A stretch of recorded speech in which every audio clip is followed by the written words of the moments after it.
अधिकतर लोगों से मैं जब मिलता हूं तो उनका यह कहना होता है कि हमारे पास इस काम से संबंधित लोग आए और उन्होंने क्या कहा हमें समझ में नहीं आया।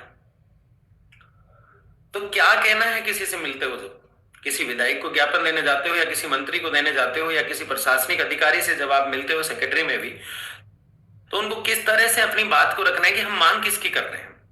सबसे पहले तो आप 20 लोग जा भी जाते हैं, 30 लोग जा भी जाते हैं, तो आप वहां जाके,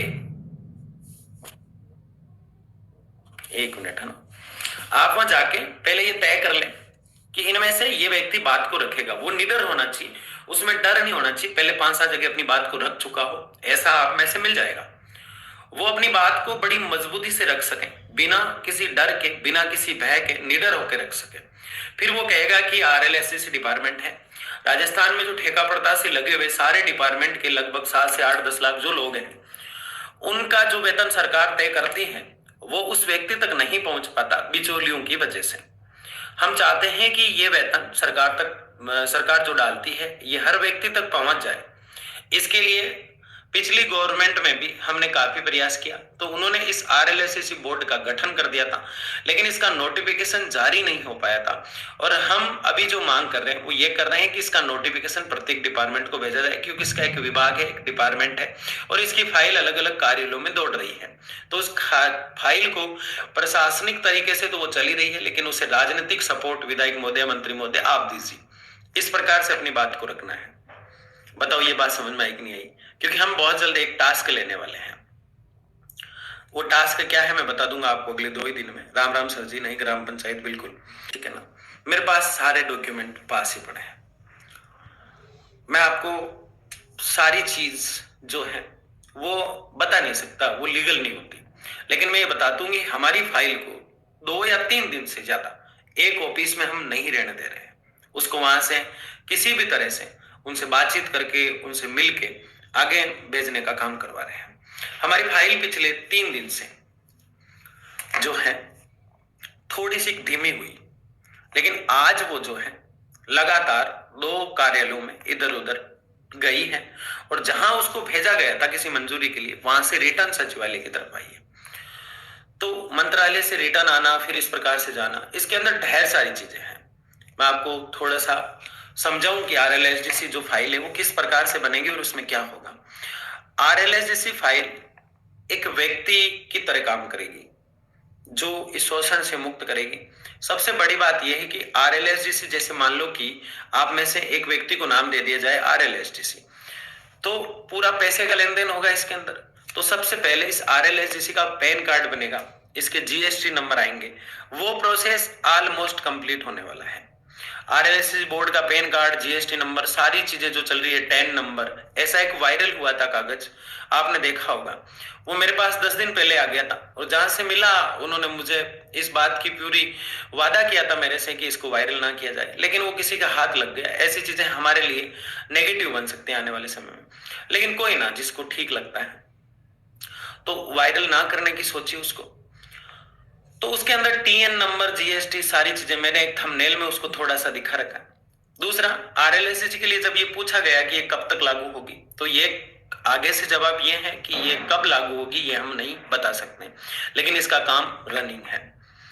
तो फाइल थोड़ी सी रुकी, तो मैं भी हड़कंप में आया सैटरडे के दिन। मैंने कहा मंडे सचिवालय विजिट किया जाए, लेकिन मंडे के बाद वो पूरे रूप से गति कर रही है, और मंडे मैं नहीं जा पाया क्योंकि उस दिन आर्मी डिफेंस एकेडमी का रिजल्ट आया, तो वो एक माहौल अलग हो गया था।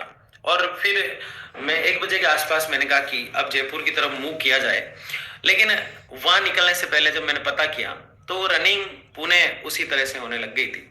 इसलिए जो है आप लोग को चिंतित होने की कतई जरूरत नहीं है। थंबनेल पर देखा, आरएलएससी का नोटिफिकेशन कभी भी जारी हो सकता है, कभी भी आ सकता है, जिस तरह से काम अभी चल रहा है। दूसरा, आरएलएसडीसी बोर्ड का जब हम डिमांड कर रहे थे उस समय हर व्यक्ति हमारे खिलाफ था कि ऐसा कोई बोर्ड बन ही नहीं सकता, लेकिन सतत प्रयासों से पिछली सरकार में आरएलएसडीसी बोर्ड का गठन हुआ और वो नोटिफिकेशन जारी नहीं कर पाया। जब मैंने पुणे इस मांग को उठाया, अजमेर में एक मीटिंग करके पुणे में इस धरातल पर आकर इस रनिंग को करने लगा, इस दौड़ को जारी रखने लगा, तब लोग बार बार चिल्ला रहे थे कि आरएलएसएससी कुछ नहीं है, इसमें कुछ नहीं होना। लेकिन फिर जब सफल होने लगते हैं तब मुझे कैसे पता चलता है कि हम सफल होने वाले हैं? मुझे जब पता चलता है कि मेरे जितने भी जो लोग ये कहते हैं पहले कि कुछ नहीं होगा कुछ नहीं होगा, वो विरोधी होते हैं और फिर उन्हें लगता है कि यार आरएलएसएससी बोर्ड तो बन जाएगा और लोग तो सिर्फ इसके नाम से ही जानते हैं, तो ये क्रेडिट कहीं अकेला नहीं ले जाए और इसका हमें फायदा होता है। वो भागते हैं कि हमारा भी नाम कहीं ना कहीं आए। तो मुझे अच्छा लगता है, मैं अलग अलग ग्रुपों में देखता हूं, लेकिन मुझे बुरा जब लगता है जब वो एक लाइन लिखते हैं कि कुछ यूट्यूबर लोगों को गुमराह कर रहे हैं, आरएलएससी की सटीक जानकारी आपको यहां मिलेगी। मतलब वो अपने इस व्हाट्सएप ग्रुप में लिखते हैं। तो मुझे बड़ी तकलीफ होती है कि आरएलएससी का नाम आप यूट्यूब पे डालेंगे तो मोनू चौधरी का ही चेहरा दिखेगा आपको। आरएलएससी के लिए संघर्ष करने वाले लोगों की लिस्ट जब जारी होगी तो 99 नंबर पे मैं रहूंगा, तो भी मैं रहूंगा, क्योंकि मैंने सब कुछ इसके लिए समर्पण, त्याग, बलिदान सब कुछ कर दिया। नमस्कार जी, नमस्कार सबको। आपके कमेंट भी देख रहा हूं मैं बीच में, ऐसा नहीं है। राजू जी, मीणा जी, जमींदार जी, नरपत जी, तो मैं इसके पीछे लग गया। मुझे मेरी जहां मैं पढ़ाता हूं वहां से कई बार नोटिस मिले कि काम में लापरवाही, लेकिन मैं मानता हूं कि मेरे उस पढ़ाने से भी ज्यादा इंपॉर्टेंट ये काम है। बच्चों के साथ जो हित होता है उसकी मैं भरपाई करता हूँ। भाई आप जो काम कर रहे हो वो अच्छा कर रहे हो, लोगों का लोग कहते रहते हैं, कहने वाले कहते रहते हैं। कल एक भाई साहब का कमेंट आया, भाई साहब कितने पैसे कमा लिए। हो सकता है उसने ऐसे आंदोलन देखे जिसमें लोग पैसे लेते हो, फिर उसने शायद फिर कितने पैसे कमा लिए, तो मैंने उनको रिप्लाई दिया। मैंने कहा मेहनत करते हैं तो बहुत कमाते हैं, तो उसे लगा सबसे ले लिए दिखते हैं इसने। फिर उसने शायद कमेंट देखे या कुछ जानकारी कलेक्ट की, तो फिर उन भाई साहब का कमेंट आया, मैं तो मजाक कर रहा था, आपके बारे में मुझे अब जानकारी मिली है। तो मैं किसी से कोई द्वेष रखने या हीन भावना रखने नहीं आया हूं। मेरे को तो एक इश्क जिसे कहते हैं वो इस आरएलएससी से हो गया है और ये मैं जारी करवाऊंगा। वो बहुत बड़ा सम्मान समारोह उप मुख्यमंत्री का यहाँ करना चाह रहे हैं और इस मुद्दे पर उप मुख्यमंत्री महोदय से हमारी परसों मुलाकात जो है वो होनी है और उस दौरान अपना मुद्दा भी रखेंगे अपन और आपका पेरवा समाज का जो